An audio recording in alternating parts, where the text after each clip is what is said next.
Manuel de Paz pues nos acerca en esta obra pues uno de los temas más atractivos de nuestra historia, la piratería en Canarias. En la mesa esta noche pues nos acompaña el mayor especialista en historia naval, él es Juan Carlos Díaz Lorenzo. Gracias, buenas noches. Juan Carlos, pues por estar esta noche aquí en la Sala San Borondón y por supuesto el autor Manuel de Paz. Buenas noches. Poco después pues del descubrimiento de América, apenas avanzado el siglo XVI, comenzó el tráfico naval entre las colonias españolas y la península. Los barcos regresaban cargados de tesoros y especias y sus rutas pues tenían que pasar forzosamente entre Azores y Canarias. De esta forma, las aguas de las islas se convirtieron en un lugar de espera para las pequeñas flotas piratas desde el primer tercio del siglo XVI hasta su declive a principios del siglo XIX. La diferencia entre corsario y pirata pues radica en que el primero llegaba a un acuerdo con un Estado, Inglaterra, Holanda, Francia, por el que prestaba sus servicios contra las naciones con las que estuviera en guerra el país en cuestión. Este tipo de acuerdo se conoce como patente de corso. Los corsarios tenían derecho a conservar el botín que obtuvieran de sus acciones navales, pero tenían prohibido atacar a las naciones amigas del país al que servían. Por contra, la única autoridad a la que se sometía el pirata era la suya propia.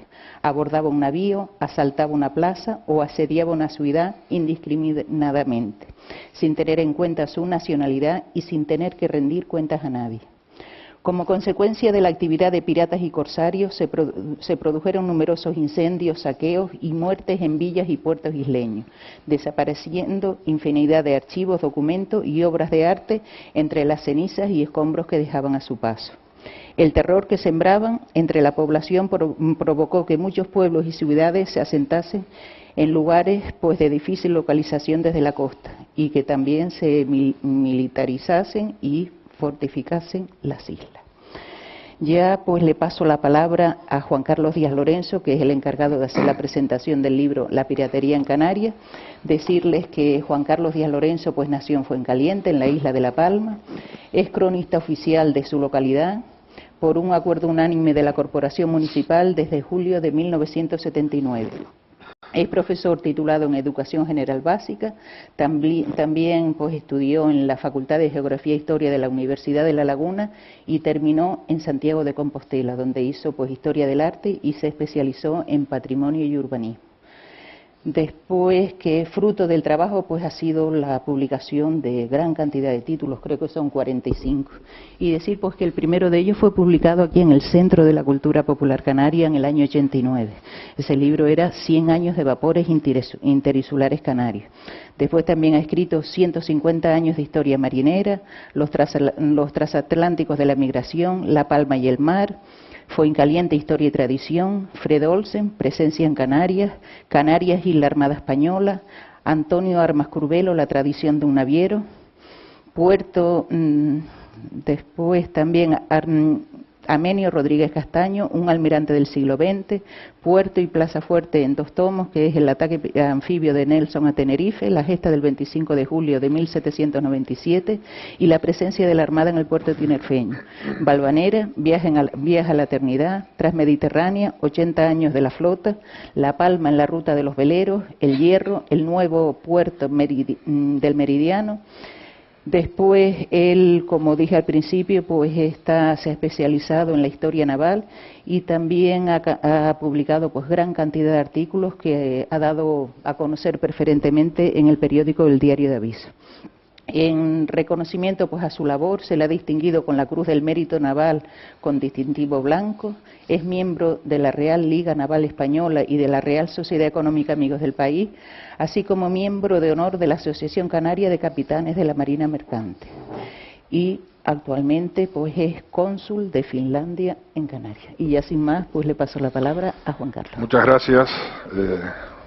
Quiero empezar expresando un sentimiento de gratitud a mi viejo y buen amigo, el profesor Manuel de Paz Sánchez, por invitarme a presentar su último libro por el momento, y al mismo tiempo quiero expresar mi gratitud al Centro de la Cultura Popular Canaria, porque como bien ha dicho Remedios, mi primer libro, publicado en 1989, lleva el sello del Centro de la Cultura, que es una entidad cuyo prestigio está fuera de toda duda y cuya contribución al mejor conocimiento de nuestra cultura nos exalta de una manera muy distinguida, ¿no?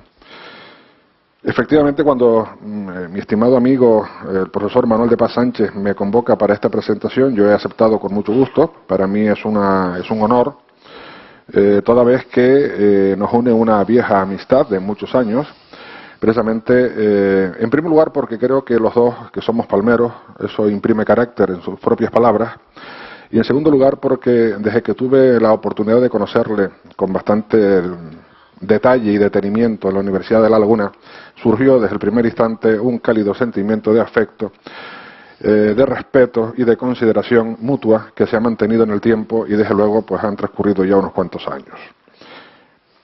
No muchos, pero unos cuantos años.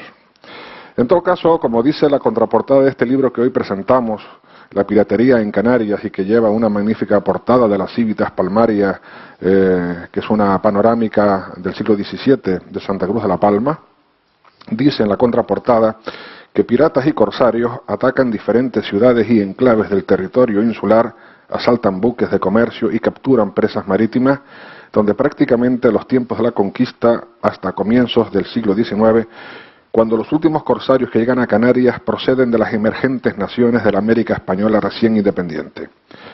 Para el canario todos ellos son piratas, ya que todos vienen a robar, contando incluso puntualmente con cómplices en las propias islas, lo que es lógico en un territorio de arribada y de frontera como Canarias, verdadero oasis en mitad de los mares. Canarias es sobre todo un archipiélago excepcionalmente bien situado en las rutas oceánicas y por ello una encrucijada internacional durante la Edad Moderna. Su importancia histórica es por tanto extraordinaria y sin el análisis de su devenir no puede entenderse buena parte de la historia del archipiélago. Yo, sin embargo, no voy a hablar del libro, sino más bien quiero referirme a la persona, al hombre, al amigo, al profesor universitario, al palmero ilustre que ha contribuido generosamente con una constancia admirable a avanzar y a profundizar en el estudio riguroso de nuestra historia de América, de nuestra historia de Canarias, de la historia de La Palma. Y precisamente el hecho de que Manolo de Paz haya nacido en La Palma, pues no solo imprime carácter, sino que estoy seguro que ha condicionado en mucho su línea de investigación. Hay dos aspectos fundamentales que a mí siempre me han llamado mucho la atención de él en cuanto a líneas de investigación. Primero, la masonería, y está plenamente justificado en el caso de La Palma, toda vez que la isla, y especialmente Santa Cruz de la Palma, es un foco importantísimo de práctica masónica desde hace muchísimo tiempo, que alcanzó su punto culminante en el siglo XX, en la primera mitad del siglo XX, la famosa logia Abora, y destacados personajes de ella. Yo recuerdo que en el año 80, si la memoria no me falla, si me falla tú me corriges, Manolo, en el año 80 Manolo publicó, no sé si el primero, yo creo que es el primer libro que lleva el sello de la Real Sociedad Económica de Amigos del País y que se refiere a la masonería en La Palma, ¿no? Y fue un adelanto de lo que luego sería su tesis doctoral, ¿no?, que ha sido reeditada recientemente en 2 tomos, ¿no?, y que es un trabajo absolutamente fundamental para entender la historia de la masonería en Canarias, absolutamente fundamental. Y desde luego el gran protagonista de ese esfuerzo, de ese trabajo, de esa disciplina académica que ha conseguido culminar de esa forma, se llama Manuel de Paz Sánchez. Y la segunda línea de investigación, para mí muy importante también, y que yo le he seguido mucho, es el vínculo de Canarias con América y especialmente con Cuba. Y en ese aspecto Manolo ha profundizado también muchísimo.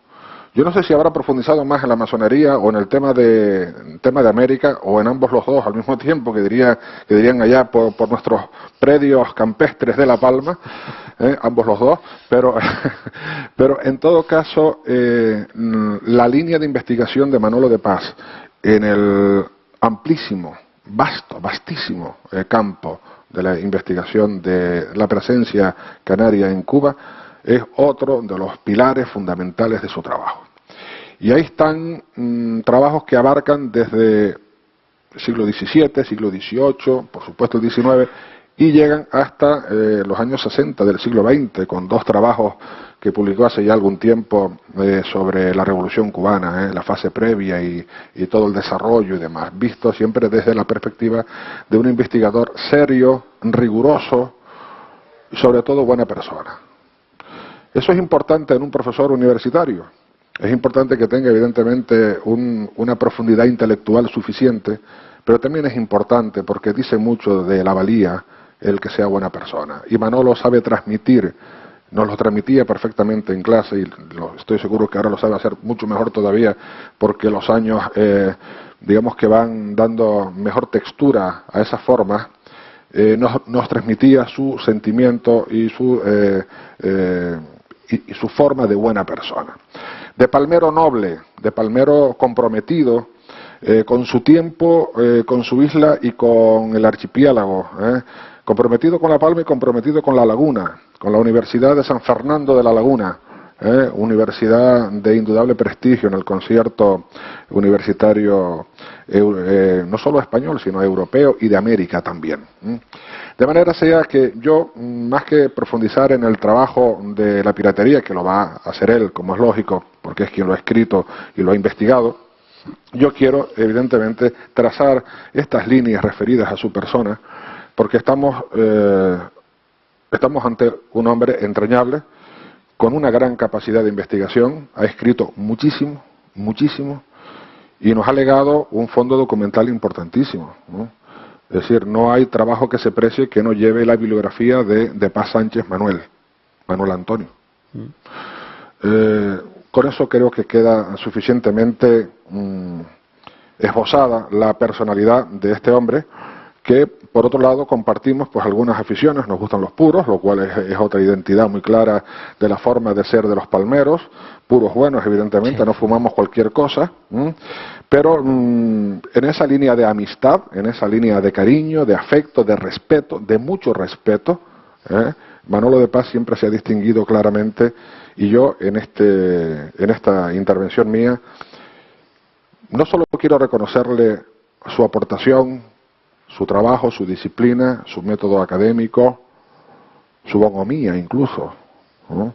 Su buen trato con los alumnos, ese reconocimiento de que él goza por parte de sus alumnos, que nos enorgullecemos todos como catedráticos de Historia de América, como autoridad indiscutible en ese campo, sino sobre todo, querido Manolo, por la amistad.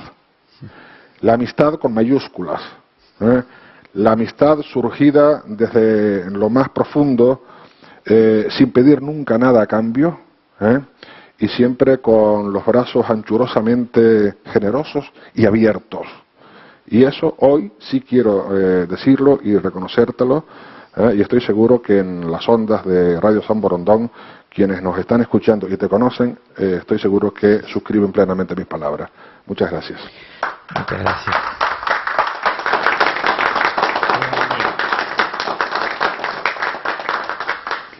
Bueno, ahora le pasamos la palabra a Manuel de Paz. La biografía, pues yo creo que aquí sobra decirla porque Manolo, pues desde que comenzó el Centro de la Cultura Popular Canaria, siempre ha colaborado en todas las publicaciones. Desde que empezamos a editar en los años 80, a los pocos años, pues ya habían textos que llevaban su nombre.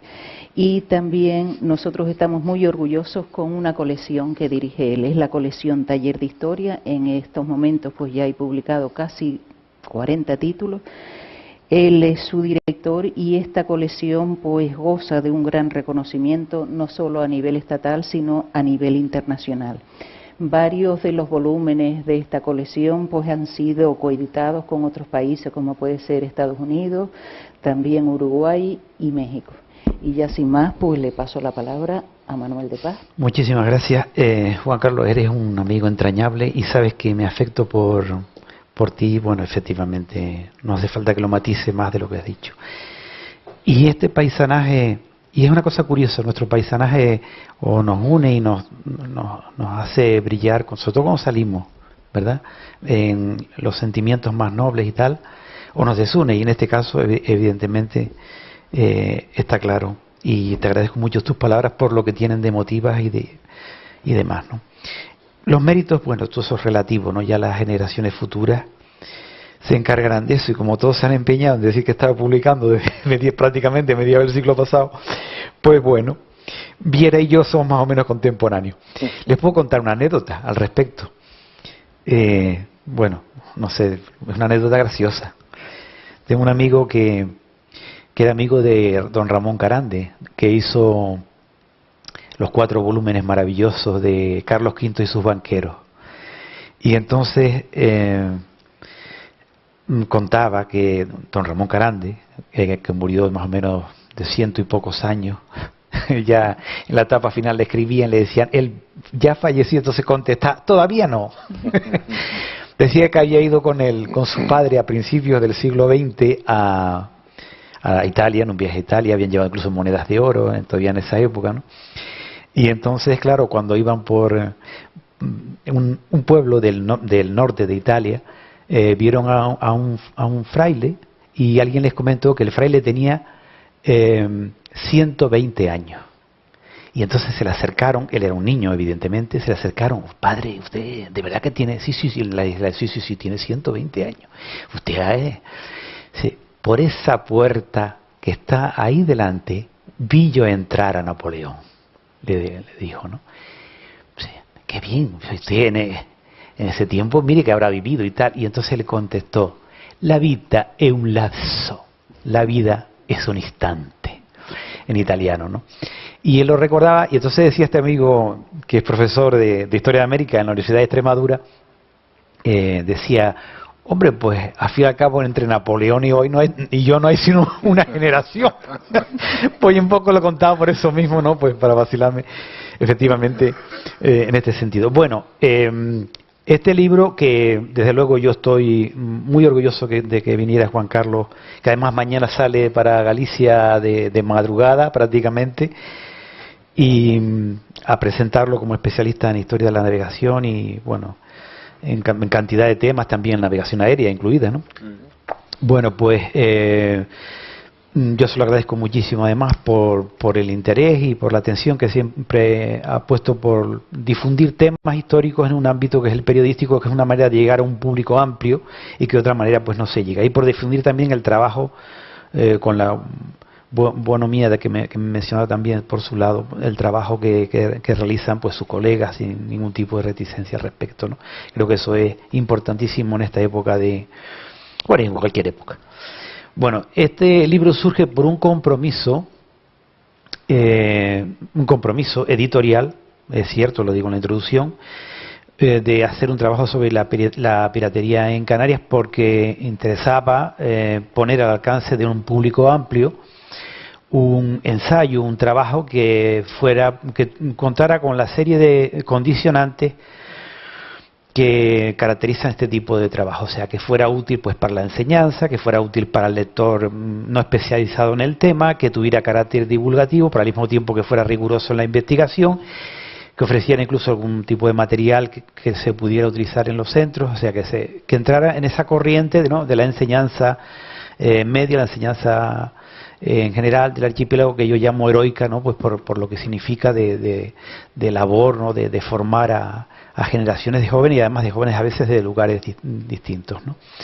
Y bueno, pues a mí de entrada me resistí un poco, entre otras razones, porque, claro, es un tema que, como sabemos, había tratado don Antonio Romeo de Armas, en paz descanse, en su obra magna, ¿no? Piraterías y ataques navales contra las Islas Canarias, en 5 volúmenes, que se reeditó en 1991, después de aquella edición de los años 40 que le publicó el Consejo. Y luego pues había otras aportaciones más puntuales, pero que también tienen interés, de Cioranesco, de, por supuesto, don Antonio Bettencourt, también de Anaya, en fin, desde distintas ópticas había una serie de obras cruciales. Entonces me resistía un poco como investigador nato, permítame decirlo así, a hacer un texto que se basara en textos ya publicados previamente. Entonces lo que me planteé hasta qué punto yo podía ofrecer algo a la comunidad lectora, ¿no? A la comunidad interesada y a la propia historia, algo que fuera un poco un reto, ¿no? Conté con una ayuda espiritual que me animó a escribirlo y bueno, en definitiva me puse a la tarea Y el resultado es lo que está aquí, que lo tienen ustedes, y además, bueno, yo les voy a hablar un poco de cuál es el planteamiento general, ¿no? Sin contarles todo el libro, porque si no dicen, pues entonces ¿para qué lo compramos? Y hacen bien. Bueno, hay dos primeros capítulos que yo lo llamé marco temporal, porque me parecía conveniente establecer lo que era pues la evolución del fenómeno corsario pirático en Canarias entre 1415, bueno, hay una referencia muy antigua porque Romeo concretamente habla de algún tipo de acción pirática o semipirática por el conflicto de la división del mundo entre los castellanos y los portugueses. Entonces, claro, ¿se puede llamar eso piratería?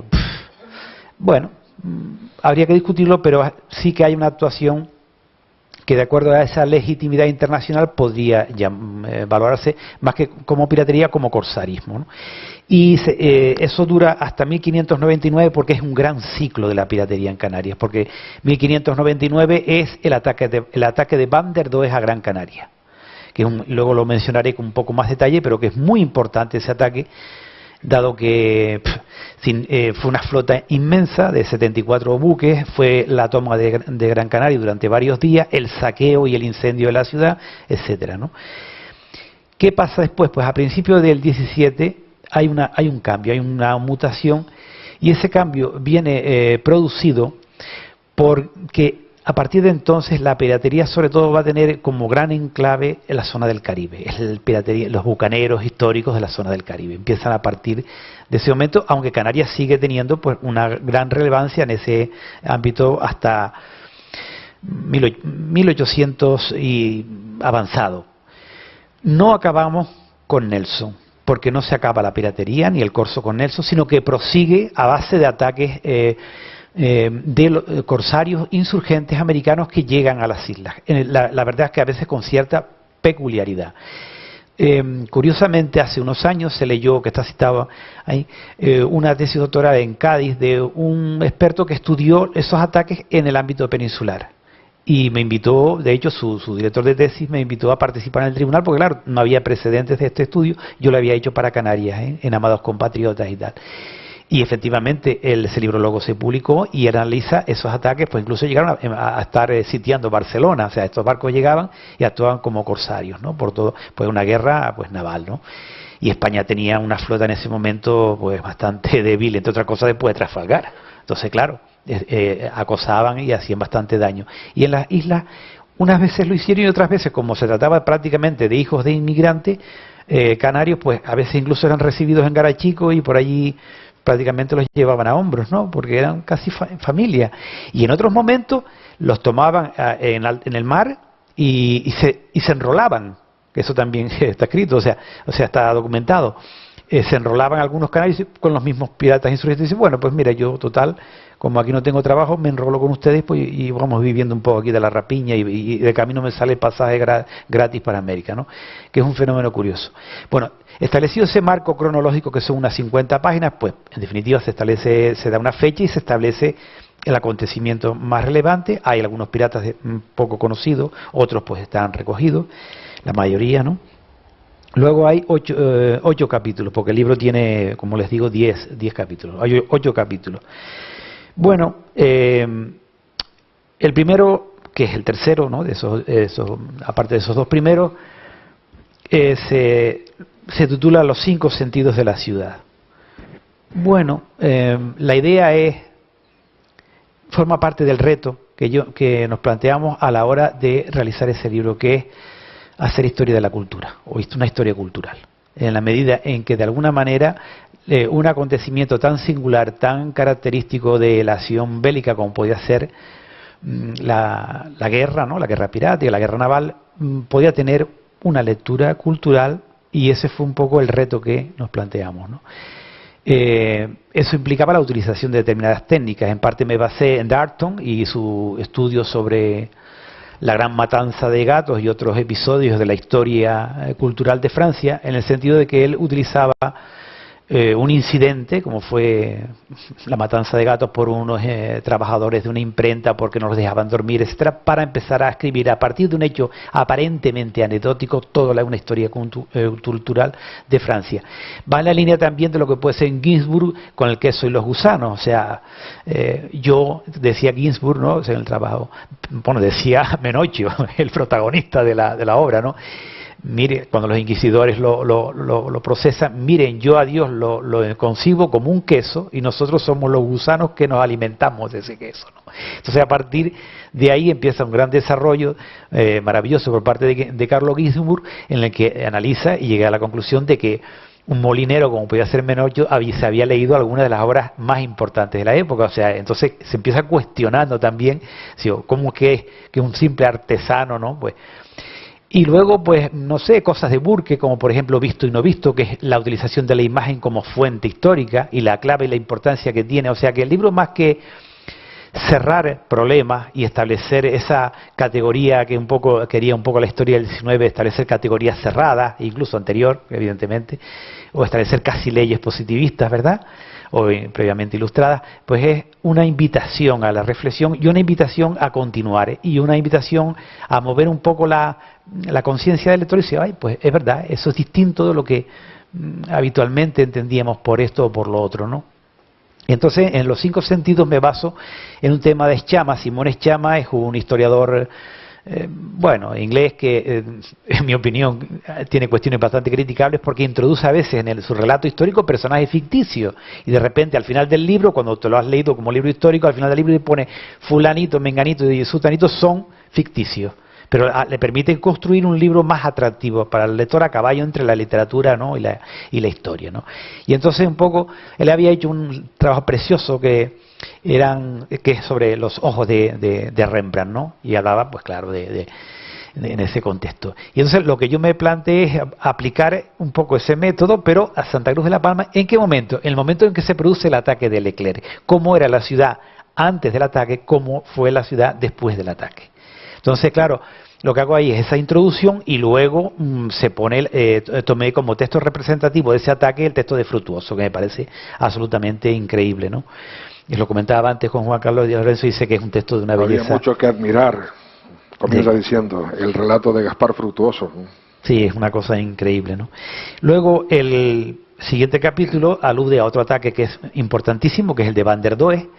Y claro, pues aquí elegí, pues, naturalmente, Cairasco de Figueroa y el fragmento que dice de Victoria vencida tuvo nombre, que es un texto relativamente largo, en el que pues habla del ataque holandés, y claro, es que además él tuvo un especial protagonismo en ese tema porque fue, junto con el capitán Lorenzo, uno de los negociadores. Y bueno, algunos autores, como el propio Antonio Macías, dice que tenía muy claro que le interesaba mucho más el ataque, la destrucción de la ciudad, que por supuesto pagar lo que pedía el Van der Does, porque Van der Does en este caso pedía una fortuna que era la renta decimal de la principal empresa de Canarias en ese entonces, que era naturalmente el obispado, porque tenía el 10% de todo lo del archipiélago, ¿no? Y entonces, si la ciudad vale 200.000, pues mira que se la quemen, pues que si no, miren ustedes. Y entonces dice que tenían las cuentas muy claras, y yo estoy totalmente de acuerdo con Macías en eso. Pero vamos, luego también el heroísmo de los isleños, que cuando entran por el monte en Tiscali, y los alemanes, los holandeses, creyéndose que aquello era todo llano, pues le dan un ataque de guerrilla, ¿no?, utilizando pues el conocimiento del terreno y un poco, 2.000 hombres allí, sin darles ni de comer ni nada, y complicándose la vida, y temiendo incluso, como dicen Millares, que le envenenaran el agua, por lo que salen, marchan, queman la ciudad y se llevan lo que pueden. Y bueno, y fue rentable, pues lo que se construyó, se quedaron más espacios mejores y tal, y quedó está gracioso, ¿no? Y le da pie, por ejemplo, aquí utilizo también las imágenes del ataque, que son imágenes publicitarias. En este caso me interesó ponderar el poder de la imagen. Entonces, como dice el propio Peter Burke, dice, es que no es el óleo que está en el museo, que está en una colección privada, es que a través de los grabados la imagen va a tener un impacto propagandístico enorme. Pero claro, no es lo mismo el impacto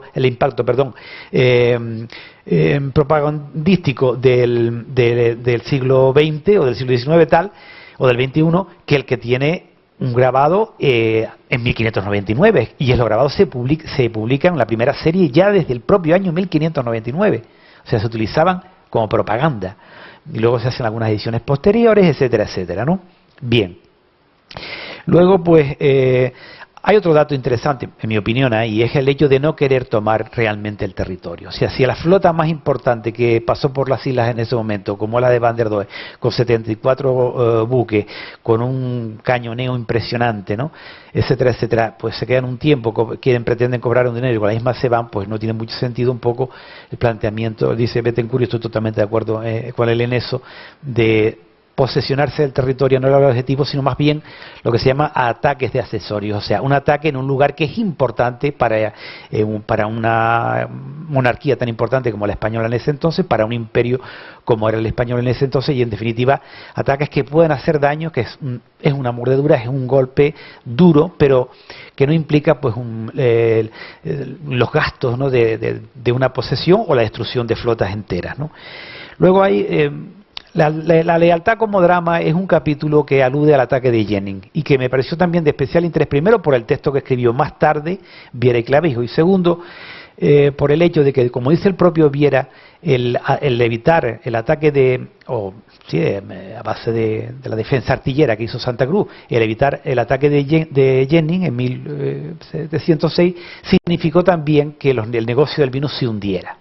A partir de ese momento, claro, los grandes compradores británicos, incluso lo que fue la venta de vinos en los años 20 a las colonias de inglesas de América del Norte, a lo que luego fue Estados Unidos, Boston, etcétera, había que hacerlas pasando por Madeira, con lo cual, para disimular el vino como vino de Madeira, eso implicaba gasto, implicaba utilizar a capitanes que fueran ingleses o irlandeses, etcétera. O sea, se hundió, como dice el propio Viera, el propio comercio. Si valoramos el hecho de que a lo largo de todo el 18 y que hasta parte del 19, Tenerife y Canarias es una parra, bueno, Canarias me refiero a Tenerife, Gran Canaria, tal, porque evidentemente el Lanzarote y Fuerteventura, bueno, Lanzarote sí, pero Fuerteventura no están esos cultivos, pero en definitiva, sí que implica implica un importante sector que se va a hundir. Y entonces, claro, para Canarias eso, mucho triunfo y mucho tal, pero al mismo tiempo se hunde la cuestión económica.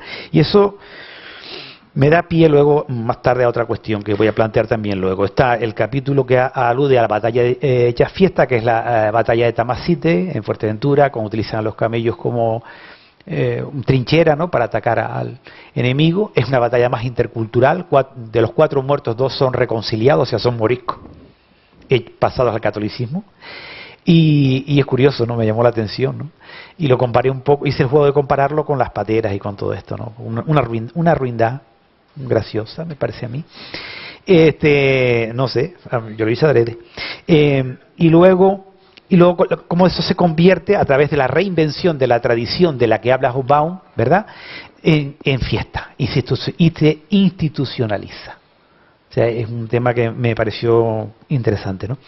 Y luego el capítulo que les decía de Nelson, yo lo llamé Orotava oprobio de estos tiempos, que es el título de un poema de Graciliano Afonso, que era ruin, para más no poder, porque había nacido en la Orotava y luego se fue a Gran Canaria, imagínense usted. Entonces resulta que este hombre, su primer poema documentado, cuando hace esto, critica a la nobleza de la Orotava, porque dice que muchos huyeron y dejaron aquello. Y lo peor es que cuando llegaban, el tema de Nelson, llegaban a la laguna, transmitían en la laguna el cabildo, dice, el jefe, el Fray Gutiérrez, está ya capturado, aquí no hay futuro, aquí no hay nada que hacer, esto está todo perdido. Y claro, de aquí los milicianos algunos salieron hasta las cañadas, ¿no? Y otros pues nada, se aguantaron y así la cosa se pudo aguantar más o menos, entre otras cosas porque Nelson, que era un hombre con un prestigio internacional enorme, el vencedor de los hielos de Copenhague, el vencedor del Nilo, el vencedor no sé cuántas cosas, y más que le ponían, era un hombre muy impulsivo, que salía siempre a la vanguardia. Allí le dieron con un trozo de metralla, que dicen del tigre, bueno, vamos a dejarlo, y un trozo de metralla le cayó y le hirió el brazo y le traspasó el brazo y dice, soy hombre muerto, me han atravesado el brazo, no sé qué, bueno, eso se cuenta. Él era de una especie de romanticismo de esto previo, de hecho, la mujer de él en Nápoles lo comprobó, porque él tuvo para resumirle, es un personaje que gozó de una fama enorme, la columna de Trafalgar, en Trafalgar Square, etcétera, etcétera. Es una cosa increíble, es un personaje absolutamente mítico, ¿no? Un héroe nacional, como uno de los más grandes que ha tenido un país, en este caso, si la tiene además el país que es el rey de los mares, pues imagínense, ¿no? Él le escribe a su general en jefe, el que, bueno, digamos, el almirante del Mediterráneo, y en la carta que le pone: mañana voy a atacar y mi cabeza será cubierta o con el laurel o con el ciprés. Bueno, la cursilería es tan inmensa que yo tuve que, vamos, dentro del contexto prerromántico de la época, vale, pero vamos, decirle a su jefe militar, eso también que se lo diga a la novia, ¿no? Pero decirle que al día siguiente me cubrirá el laurel porque habré triunfado en el ataque a Tenerife, o el ciprés porque estaré muerto, bueno, me parece un poco cursi. Entonces, como todo el mundo está con Nelson para arriba, Nelson para abajo, y olvida a Gutiérrez, dice que hace con... A Gutiérrez le entraron temblores, etcétera. Gutiérrez lo que tenía era, primero, ganas de marcharse porque estaba mayor, y segundo, tenía un Parkinson que no podía con él. Entonces, claro que le entraron temblor, pero por el Parkinson, y me da pena de Gutiérrez, y todo, Nelson para arriba. Y luego porque lo convierte en una seña de identidad desde la época de los románticos de la Aurora, e incluso en Cuba, dentro de los temas de identidad, vuelve otra vez. Pasa que los canarios nacionalistas de Cuba dicen, bueno, la verdad es que si llegan a entrar los ingleses nos hubiese ido probablemente mejor, pero vuelven otra vez a la exaltación romántica, reproduciendo el esquema de la Aurora, romántico de la Aurora, como la gesta entre las gestas. Yo no discuto que la gesta, también me comentaba antes Juan Carlos Di Lorenzo, en la situación y el estado actual que se encuentra el monumento de la gesta, que no sé muy bien si es de la gesta o de la vergonzoso, o de la gestante, porque allí pusieron como una señora, ¿no? Entonces, el monumento, de luego no lo vamos... La cosa es que, bueno, aprovechando esto, y para que ustedes no se metan, yo aproveché para hacer una reflexión que es un poco la siguiente. Bueno, ¿por qué cobarde? ¿Por qué cobarde? Entonces, el poema de Graciliano Afonso tiene una cosa muy interesante. Y una de las cosas que me llamó la atención, del hombre, en una de las frases dice, del hombre sus derechos. Evidentemente está aludiendo a los derechos del hombre. Decir eso en 1797 está muy bien en ese contexto, ¿no? Porque está aludiendo a los derechos del hombre de la Revolución Francesa contra la nobleza. Pero es que además hay otro dato, y es que, aunque él dice que los pobres y los trabajadores son los que van con su honor a evitar la mancilla de los nobles, luego hay una situación que es la de la Junta de 1808, y en la Junta de 1808 algún personaje y algunos de estos elementos que tan patrióticos se muestran contra Nelson, luego aprueban que Canarias un poco pase a ser un protectorado británico en la situación de 1808, que es una situación donde o nos decidimos por Francia o nos decidimos por Inglaterra, pero está claro que aquí estamos solos en mitad de los mares, donde no hay comunicación, donde no hay... Incluso se habla de cierta correspondencia entre el propio Villanueva del Prado y el Ministerio Británico de Colonias, en el sentido, bueno, el Ministerio Británico, en el sentido de decir, mira, tómanos como bajo tu protección, como una especie de república comercial, hasta que podamos salir de este valle, porque esto no se sabe por dónde va a acabar, por dónde va a salir, ¿no? Claro, está también el proceso en América, y es una situación curiosa, y hay ese pronunciamiento y la Junta lo acepta. Claro, luego la Junta de Sevilla, la Suprema, manda a su representante y dice, un momento, y ya la cosa se entona por otro rumbo, y el Marqués aparece como el más patriótico de los patrióticos inconcebibles, Alonso de Nava-Grimón y Benítez de Lugo. Pero inicialmente hay un poco, ¿verdad?, esa duda, ese, bueno, el Cajigal más bien parece francófilo, y bueno, entonces casi el O'Donnell dice, pues mira, más bien para Inglaterra. Entonces, ¿en qué quedamos? Entonces, ven la incertidumbre que vive el archipiélago. Y un poco es ese valor extraordinario al que yo me refería también en la contraportada que comentaba antes Juan Carlos. Y es, efectivamente, el valor estratégico. Es sumamente importante. Y en ese sentido, las islas, hombre, siempre han estado en esta ruta y desde luego la gente, los milicianos han mostrado un gran valor. Pero no parece que ninguna de estas actuaciones sea para tomar, sino más bien para tomar un ataque, incluso utilizarlo como se hizo con La Habana como moneda de cambio para otras cuestiones, etcétera, pero no de posesión del archipiélago, quizás por la propia estructura, pero es que ni siquiera mucho más tarde, cuando España estaba totalmente hundida. La referencia que yo suelo poner, que no está aquí porque tampoco llegó a esa época, es la de la guerra anglo-boer, o de la Segunda Guerra Mundial, que también se dio, pero en la guerra anglo-boer, España acaba de salir de la crisis de Cuba, del 98. No tiene ni lancha, vamos, por no tener, se ha quedado sin flota. ¿No es más fácil los ingleses quedarse con esto justo como un punto de escala de la guerra anglo-boer? Evidentemente. O sea que si no lo hacen es pues bueno porque le interesa más y no es costoso y está en la ruta y ellos saben que lo pueden utilizar. Pero bueno, no quiero extender mucho en eso, pero un poco lo planteo como debate en el sentido de decir, bueno, cobardes no, a lo mejor lo que pasa es que estaban hartos de que Tenerife monopolizara todo después del tema de Garachico y tal, y bueno, y a partir de ahí pues un poco esa es la cuestión. No lo veo como cobardía, sino más... Pero claro, es entre cobarde y traidor mejor que te llamen cobarde, ¿no? Bien. Y luego hay un capítulo que es del diario de un corsario, que es un corsario palmero que está en Venezuela, que no me voy a poner con eso, porque si no, no acabamos.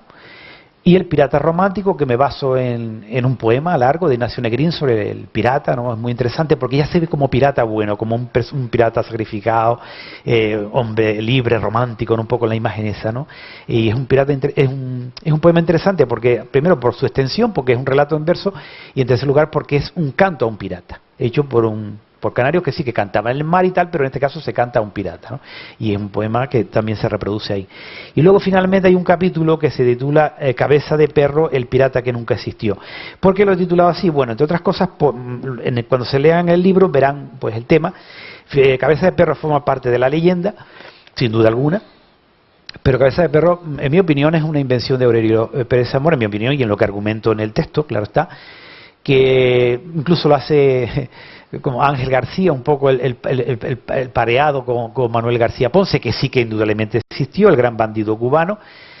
No hay ninguna referencia, por supuesto, ni documental, ni no ya el apresamiento, fusilamiento, partidas de nacimiento, registro en Capitanía General, todo eso se ha hecho. Luego, por supuesto, también con el caso de Cabeza de... No aparece por ningún dato, ningún lado. Incluso cuando hay citas indirectas de este pirata, se hacen a través de Aurelio Pérez Zamora. Y yo incluso pude documentar un viaje a Eguesta de San Andrés, que es donde presuntamente nació, y bueno, y no se habla nada de él. Y lo documenté en 1886, y en ese momento no estaba escrita la novela que se escribió el manuscrito en 1895, se publicó un par de años después. Entonces, claro, en ese contexto se ve como es una invención de él, y por las contradicciones que presenta el propio texto, claro, que eso no lo voy a poner a leer ahora, él dice esto y esto lo otro. Incluso reproduce algunas fotos que no tienen nada que ver, porque una de ellas es un grabado estrafalario, y otra es una foto de un artesano que está construyendo un barquito, pero que no es el pirata con toda seguridad. Y bueno, y luego de otras cosas porque es simpático, porque dice, la foto estaba en todos los barcos que hacían la ruta con América como el pirata más temido de todos los mares. Digo, hombre, pues si estaba en todos los sitios, pues podías haberla sacado, ¿no? No pintar ahí un dibujo de un pobre indiano, ¿no? Un poco cutre, ¿no? Entonces, en definitiva, un poco esa es la cuestión. Pero bueno, forma parte de toda una leyenda que impregna nuestra historia y que está ahí. Y bueno, y eso es lo que es el trabajo. Tiene un índice biográfico, ¿no? Y unos poquitos nombres, y luego tiene un índice onomástico, porque si no, para buscar cualquier pirata. Y ya digo, acaba en 1900, no me pregunten posteriormente hace años, porque no tengo documentación sobre la piratería en Canarias. Porque hay piratas ahí en Somalia y por ahí. Eso. Pues nada, muchísimas gracias.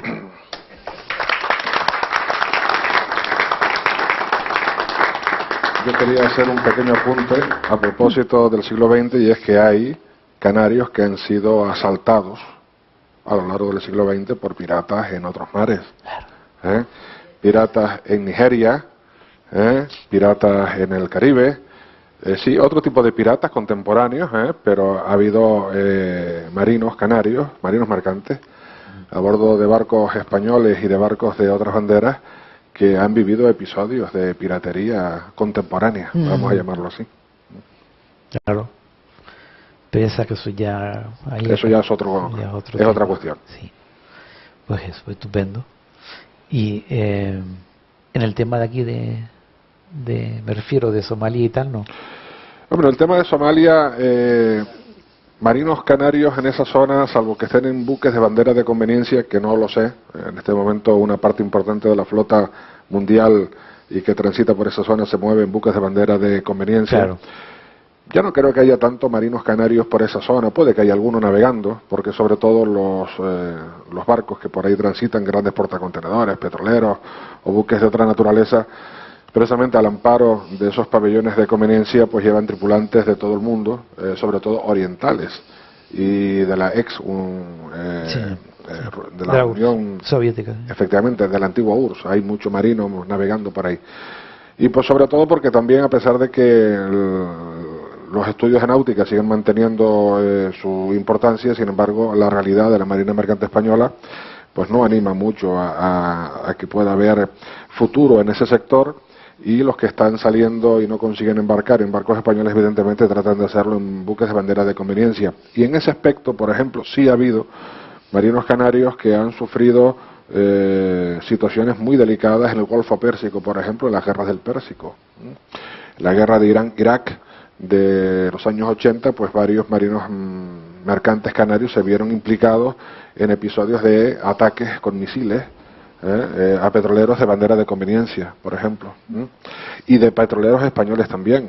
Recuerdo, por ejemplo, el caso del Barcelona o del Vitoria, un petrolero español en el que la mayoría de sus tripulantes eran canarios y que también sufrió un ataque con misiles, y escaparon porque no estaba para ellos aquel día, ¿no? ¿O juega con el Sevilla, el Barcelona, no? Sí, creo que hoy juega. Pero yo es que no soy de fútbol, y como no soy de fútbol, pues no estaba al tanto de esas cosas, pero sí, creo que por lo que me han contado, sí. Bueno, bien. Bien. Pues bueno. No, aquí no hemos terminado. Yo pensaba ya. Ahora vamos a dar el teléfono por si algún oyente les quiere hacer alguna pregunta. El teléfono es el 902-451-461. Decirles que estamos en la presentación del libro La piratería en Canarias, del que es autor pues Manuel de Paz Sánchez. Y pasamos el micro, a ver si alguien en la sala se anima. Sí, Guillermo Cabrera.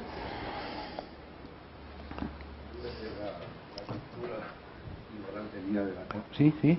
Sí. De la cultura ignorante mía del arado y la guataca, pero quiero puntualizar una cosa, Juan Carlos, coño, de La Palma y de la dehesa, contra que, hombre, te faltó decir el sitio. Mira, entonces, no te voy a hacer más que una pregunta porque a lo mejor voy a meter la pata en otra. ¿Quién es el pirata? ¿El que defiende lo de él para que no se lo lleve aquello, o el que va a usurpar lo que está? Lo que tiene en el país, nada más que eso, sobre todo en Somalia. Bueno, pero no, ¿me preguntas a mí o a Juan Carlos? Juan Carlos. ¿Me preguntas a mí? Vamos a ver. Como tú hiciste la pregunta que en Somalia y en Nigeria, entonces no sé quién es el pirata, es que yo estoy en la duda dentro de mi ignorancia, porque según como queramos ver al pirata, ¿no? Sí, yo creo que, desde mi punto de vista, creo que trabajadores de la mar que no son militares, que no, sino que están recogiendo pescado, capturas de pescado y demás, perdona Guillermo, o que en el tráfico marítimo mercante internacional cruzan un océano, el Índico, de un lado al otro, cubriendo una ruta, son asaltados por esta modernidad que se ha dado en llamar piratería del siglo XXI, pues hombre, yo creo que está claro el tema. Evidentemente, detrás de todo eso hay una serie de acepciones que podríamos entrar, pero con independencia del hambre y de la miseria que hay en esos países, Etiopía, Eritrea, Somalia, el Cuerno de África y demás, bueno, todo es discutible. Le pasamos la palabra a Gregorio. Buenas noches. Buenas noches. Bueno, la pregunta es para el paisano Juan Carlos y también para el ponente. Ahí hubo la matanza o el martirio de los mártires de Tazacorte, tiene que ver algo con la piratería, ¿no? Entonces sobre ese tema yo llegué un poquito tarde, no sé, aunque iba cogiendo por radio, pero tal vez se me escapó algo. Y también otra cosa, referente al pirata Amaro Pargo. No sé si pone algo en el libro y si no, pues podía decir algo al respecto, ¿no? Muchas gracias. Bueno, Manolo, si te parece bien, vas tomando nota porque tenemos una llamada, entonces que todo el mundo haga. No, pero yo a Gregorio le tengo que contestar porque si no le contesto a Gregorio No, vas a contestar. Me vuelve a preguntar y si le contesto ya me deja tranquilo. Vale, de acuerdo. Pues entonces que el oyente espere un momento. Bueno, Gregorio, mira, sí, claro que sí, está llegaste tarde y eso está en la parte histórica del el martirio, ¿no?, de los mártires de Tazacorte o mártires del Brasil por parte de Jacques de Sores. Es claro que está en la referencia, por supuesto, puntual y el índice de nombres y demás. Y lo otro, Amaro Pargo también, no es pirata, es más bien corsario, por tener un buque artillado y comerciante y corsario, ¿no? Lógico que en estas actividades utilizar en momentos dados patente de corso, entre otras cosas, para sus negocios en América. Ambos están. Ambos acontecimientos, ambos hechos históricos están, por supuesto. Sí. Pues le pasamos la palabra a don Pedro Contreras. Buenas noches. Sí, buenas noches. Bueno, no he oído toda la charla, pero me parece que el librito se queda un poquito cojo, porque es que no se nombra la piratería afincada en Canarias actualmente. Digo yo que podrían comentar un poco. Ya me lo mató, como decía Cambullonero. Bueno. Pues muchas gracias y Manuel de Paz le va a contestar. Resulta que había hace muchos años, me contaba un amigo común y conocido ustedes, que es Cirilo Leal, me contaba que había un cambullonero amigo de él, ¿no? Y voy a contar una anécdota porque ¿qué voy a decir? Y entonces el cambullonero tenía un monito pequeñito, un tití, y estaba con que lo quería vender, ¿no? Y entonces, esto es verídico, ¿eh? Y entonces llegó un brigada de estos retirados, que iban siempre armados, y le dijo, fulano, ¿me vendes el monito? ¿Cuánto? Pues mire, deme 50 pesetas y tal. En pacotilla, ¿no? Le da sus 50 pesetas y tal. Y se lleva el monito para la casa. Y el monito, que estaba más muerto que vivo, bueno, nada más que llegar y darle de comer, vio el alimento, lo tomó y murió. Entonces, claro, el brigada buscó al cambullonero, pero para matarlo, ¿no? Porque se me engañaste, sin vergüenza, lo encontró. Y el otro brigada, ¿qué le pasó, don Mauricio y tal? Pero que me cuenta. Es que se le murió, ¿cómo puede ser? ¿Y qué le dio usted de comer? Dice, pues, yo un plátano. Y dice, ya me lo mató. O sea que un poco la anécdota es en el sentido de decir, vamos a escapar de esto, ¿no? Ese tipo de piratería evidentemente no está, si es que se puede llamar así, no está comprendida en un análisis histórico de la piratería en Canarias. Si el oyente se refería evidentemente al capítulo digamos, de la utilización de los poderes privados y públicos para fines que no están en consonancia con los principios democráticos y con las conquistas democráticas y con la justicia social que nuestra tierra ha conquistado después de años y tal, pues yo no creo que eso sea piratería, yo creo que es sinvergüencería, que es otro debate. Pero no, evidentemente no, por lo tanto ese capítulo no lo puedo meter, no va en el libro, ¿no? Espero que no se me enfade el hombre. No, le contestaste perfectamente. Espera, Aida, tienes que coger el micro porque si no, los oyentes no... Para mí sí es piratería, bueno, porque en Canarias no gobiernan los piratas del cemento, y eso es piratería. Bueno. Tristemente es así. En cuanto a los de Somalia, si van allí a robarles el pescado, su alimento, su vida, gracias a los piratas. Gracias a los piratas. Yo he visto por internet varias cosas y es para echarse a llorar. Gracias a los piratas. Bueno, al lado tuyo, Aida, hay una persona que quiere participar. ¿Qué pregunta le quieres hacer, José?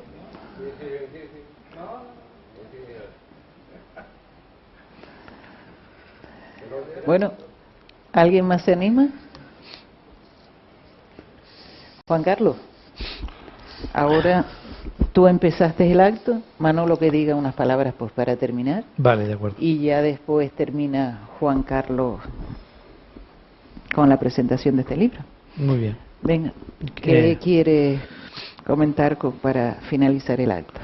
Por mi parte, sí. Bueno, pues nada, agradecerles a ustedes la presencia aquí, en primer lugar. Creo que eso es un detalle. Les agradezco profundamente. Un libro siempre, la presentación del libro es un acto importante porque es una manera de ofrecerlo a la comunidad. El hecho además que les interese, que les suscite nuevas lecturas y les sirva para profundizar en algunas cuestiones, y sobre todo para las personas que están interesadas por la historia, para que un poco el mensaje que yo traté de transmitir es el que cada generación tiene que escribir su propia historia, tiene que buscar distintos enfoques, tiene que responder a distintas preocupaciones. Un poco lo que nos pasa aquí, lo que nos ha pasado esta noche es un poco, en cierto modo, eso mismo, ¿no? O sea, la gente asocia el pasado histórico con situaciones actuales, tanto en el ámbito canario como en el ámbito exterior, y tiene una opinión más o menos ideológica sobre eso. Bueno, vale. No me parece mal. Y bueno, y en definitiva yo creo que la cultura es una actividad viva, es una actividad por tanto que debe generar diálogo, debe generar debate y debe en definitiva servir para que la sociedad pues se enriquezca, ¿no? En todos los sentidos y en todas sus manifestaciones. Yo fundamentalmente lo que quiero decir, dar las gracias a ustedes pues por estar aquí. Pues como Centro de la Cultura sí le tenemos que dar las gracias a Manuel de Paz, porque aparte de ser el director pues de esa colección que estamos tan orgullosos de tenerla, que es la colección de Taller de Historia, antes pues también es una persona que ha formado siempre un equipo. Los primeros libros que se editaron de historia, de divulgación, fue la Historia Popular de Canarias en 12 tomos, donde él también fue director, y también pues ha escrito temas sueltos, siempre temas, nosotros lo pedimos que sean de divulgación, pero con el rigor científico, por supuesto.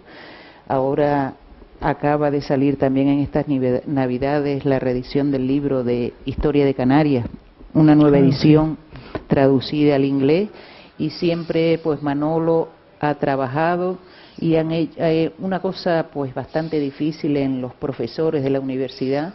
Siempre le ha costado mucho el divulgar, y con Manolo pues lo hemos conseguido, y además pues ha formado un equipo y que ha ayudado a la divulgación y al conocimiento pues de nuestra historia. Y a mí me gustaría pues que Juan Carlos Díaz Lorenzo en todas sus publicaciones pues tiene una dedicada a Nelson. Entonces, ¿por qué no te extiendes un poquito, ya que estamos hablando esta noche de piratas y corsarios? Sí, efectivamente, ese es un trabajo que publiqué con motivo del bicentenario de la derrota de Nelson en Tenerife, y es un trabajo que está enfocado exclusivamente al análisis del ataque anfibio, es decir, los aspectos del ataque anfibio, entendiendo que en aquel momento el criterio que hoy se aplica en el mundo militar para lo que es ataque anfibio era un ataque anfibio bastante sui generis, que cometió un gravísimo error. La primera noche en la que se produce el desembarco de las fuerzas de los buques que componían la armada que desembarca en la bahía de Santa Cruz de Tenerife, al resguardo de las montañas de Anaga, se comete un error muy grave, y es que el desembarco se produce en el barranco de Valle Seco, pensando, en el barranco del Bufadero, perdón, pensando que que en el otro lado de la montaña estaba Santa Cruz, y cometieron un gravísimo error. Treparon por la montaña, cuando llegaron a la cima se encontraron con que se habían equivocado, tuvieron que retroceder, y entonces ya se puso mucho más en guardia la noticia de la presencia de los ingleses con intención de desembarcar. Bueno, visto desde la estrategia militar que se seguía entonces en lo que significa el desembarco anfibio, ese trabajo mío está orientado en ese sentido.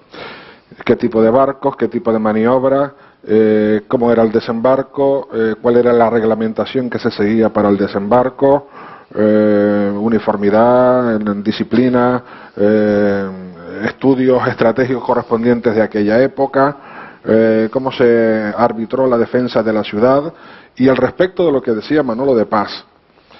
Si el cañón Tigre hubiese alcanzado a Nelson, Nelson hubiera muerto.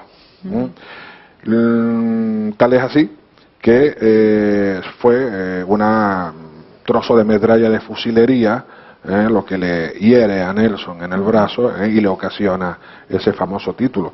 La voz popular, siguiendo las pautas de cada época, extendió el criterio de que una bola de hierro del cañón Tigre arrancó el brazo a Nelson. No, manifiestamente no. Y eso es un criterio que además está plenamente aceptado, ¿no? Bueno, pues ese trabajo mío, esa contribución al bicentenario de la derrota de Nelson en Tenerife, que como bien dice Manolo y como saben todos ustedes, tiene un extraordinario monumento en Trafalgar Square, sobre una inmensa columna, y lo vemos arriba en la cúspide. En cada uno de esos paños que rodean la base no se cita la derrota de Tenerife, evidentemente, ¿no? pero esa derrota evidentemente marcó un antes y un después. Por otro lado, yo también quiero hacer otra apreciación. Los ingleses no nos conquistaron militarmente, pero nos conquistaron después de otra manera. Desde el punto de vista económico, banquero, de seguros, agrario, y hasta que Faifes desaparece de Tenerife en la década de los años 20 del siglo XX, los ingleses eran los que mandaban aquí. Familias poderosas, familias inglesas se establecen en Tenerife desde mediados del 18, incluso antes, apellidos que han llegado hasta nuestros días. Se habían establecido convenientemente primero en la isla de Madeira y luego se establecen en Canarias, se establecen en Tenerife, en Gran Canaria, en La Palma, y forman unos auténticos lobbies con un poderío impresionante. Y en el mundo naviero, que es el que yo más he investigado, el cabotaje en Canarias, a pesar de las disposiciones de la Diputación de mediados del siglo XIX, realmente son ingleses quienes comienzan a tener el protagonismo, a formar compañías. La Compañía de Vapores Correos Interinsulares Canarios, fundada en 1888, era una filial 100% de Elder and Dempster. Claro.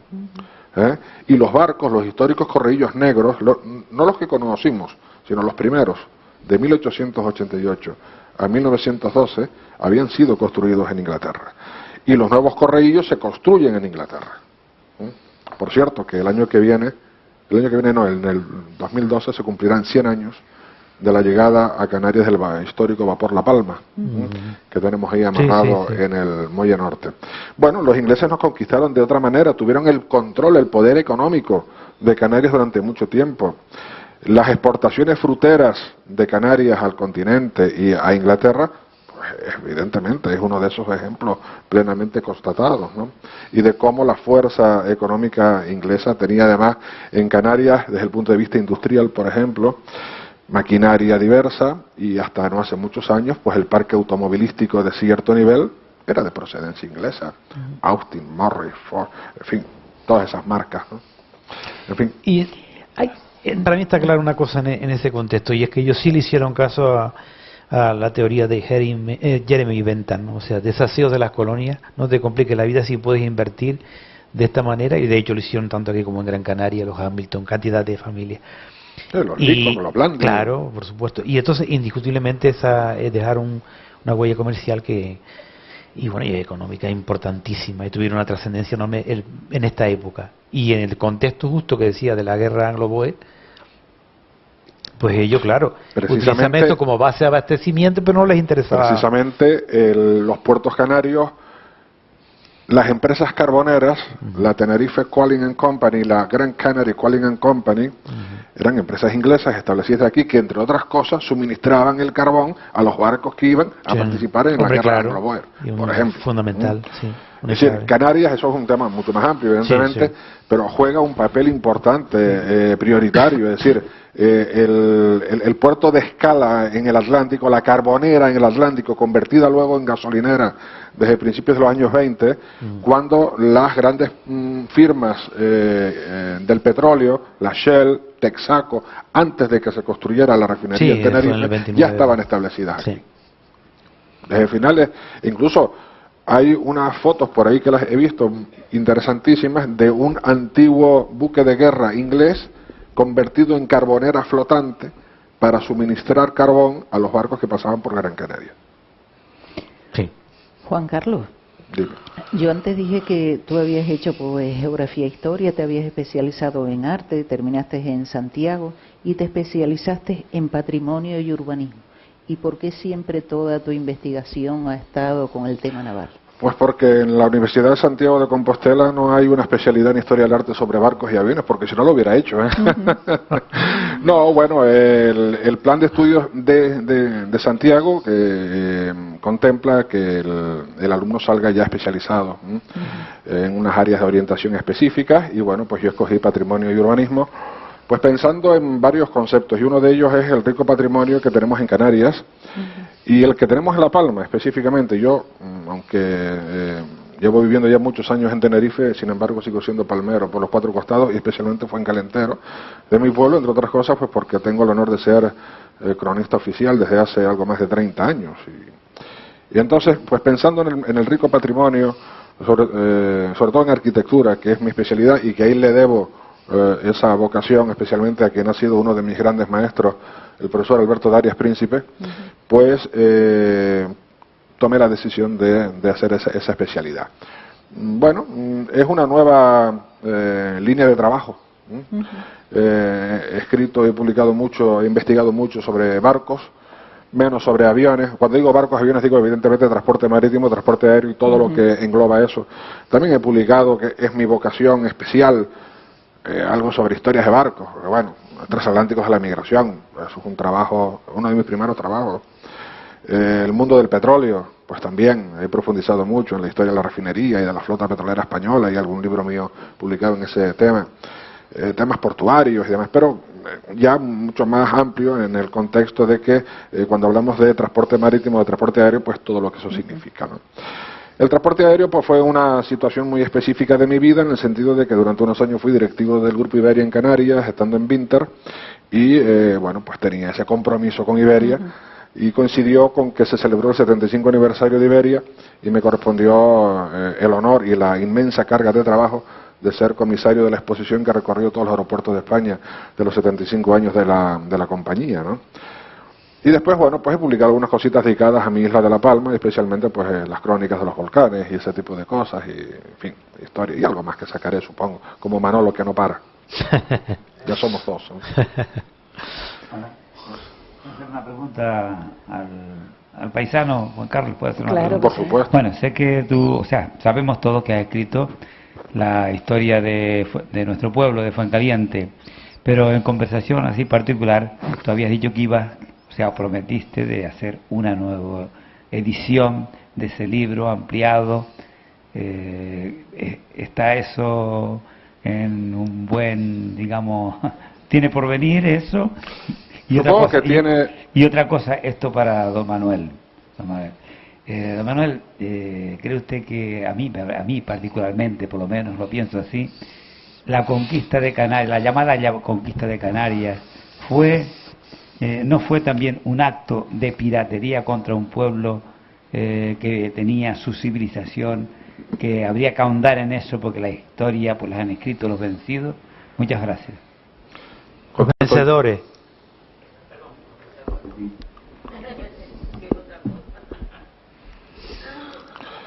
Pues te contesto yo primero, querido amigo y paisano Gregorio Hernández. El libro de Fuencaliente se publicó en el año 94. Fue un libro que, en fin, se hicieron 2000 ejemplares, volaron, y a mí me queda uno de casualidad, porque estas cosas que vas soltando, siempre dejo una cajita para los compromisos y al final me quedé con uno solo, ¿no? El libro de Fuencaliente se reeditará.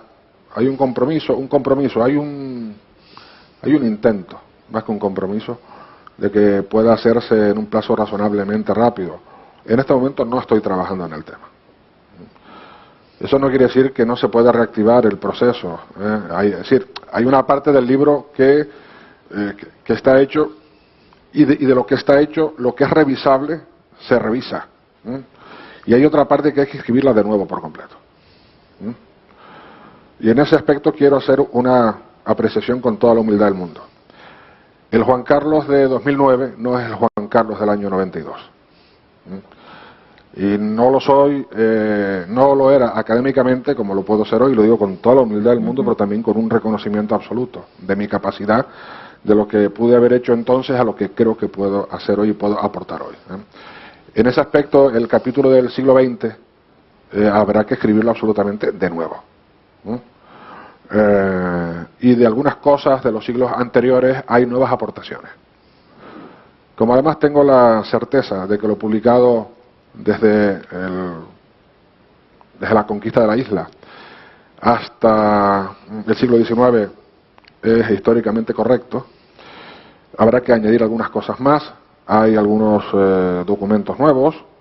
Yo durante todo este tiempo no he parado de seguir investigando, de seguir trabajando, pero evidentemente el criterio que tengo de unos años para acá, de rigor académico,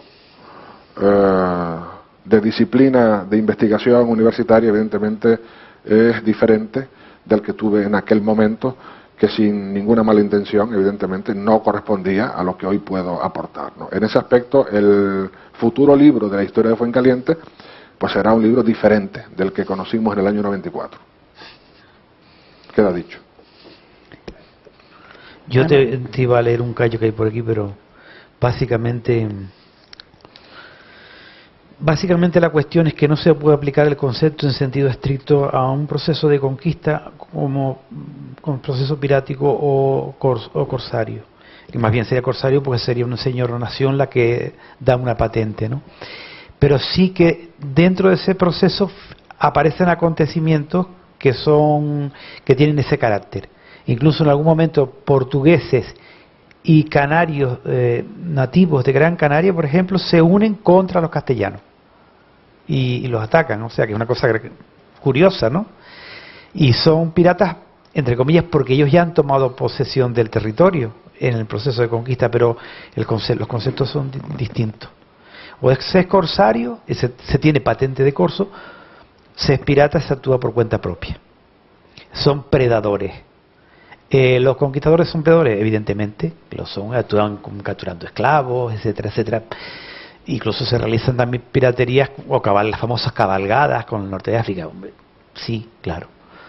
Y muchas veces son la respuesta de los moriscos y los bereberes, en fin, a estas actuaciones por parte, por ejemplo, del señor de Lanzarote y Fuerteventura, las que provocan invasiones, ¿verdad? Entonces, hombre, tenemos que establecer conceptos. Ahora, en el proceso de conquista hay componentes de tipo predador. Hombre, claro que los hay. Siempre existió. Claro. Pero léete el libro que te va a gustar. No, yo estoy seguro que además Gregorio y previamente comprarlo. Lo va a disfrutar. No voy a leerte la biblioteca. Como estoy seguro que lo disfrutarán todos ustedes y todos nuestros radioyentes, ¿eh? Pues si nadie se anima, damos por finalizado el acto. Agradecer a Juan Carlos Díaz Lorenzo pues que nos haya acompañado en esta presentación. Muchísimo. Gracias, Manolo. Felicitar al autor y a estos dos grandes investigadores, pues yo creo que no hay que decirles que sigan trabajando porque ellos día a día son una máquina. Pues yo ya todo estoy el mundo está un poco esperando cansado nuevos trabajos. No. Y yo no pienso hacer nada más ya. Oye, es que antes decía que seguías trabajando. Sí, pero para quedar bien y eso. Sí. Hombre, yo apenas, si me lo permites, todavía. Sí. Perdón. Si me lo permites, Juan quería... Carlos dice que el número 45 del primer libro salió editado por el Centro de la Cultura y ahora el próximo dice que también lo va a dar a la Pues sí me gustaría volver a decir, publicar este próximo libro, hacerlo con el Centro, precisamente porque marca un orto, no digo un ocaso, pero sí ya una línea bastante avanzada en lo que ha sido mi línea de trabajo de todos estos años, y porque los años también van sumando, ¿no? En fin, todavía hay fuerzas, ¿no? Pero bueno, yo quería terminar, si me lo permites, con un comentario respecto de nuestro entrañable amigo Manolo de Paz, en el sentido de que insisto en resaltar y en valorar lo que es su entrega, su trabajo, su enjundia, en definitiva su buen y bien hacer, su generosa contribución. Y aunque dices que estás cansado, yo te comprendo, pero yo te animo a que sigas adelante, porque tu rango universitario también lo merece. Y como palmero y como canario destacado, bueno es que sigas en esa senda brillante, que se traduce en esa área tan fundamental en la existencia del hombre como es el área del conocimiento. Así que muchas gracias y adelante siempre, Manolo. Muchas gracias, Juan Carlos. Voy a escribir un estudio sobre la resistencia guanche a la conquista. Muy bien. Pues bueno.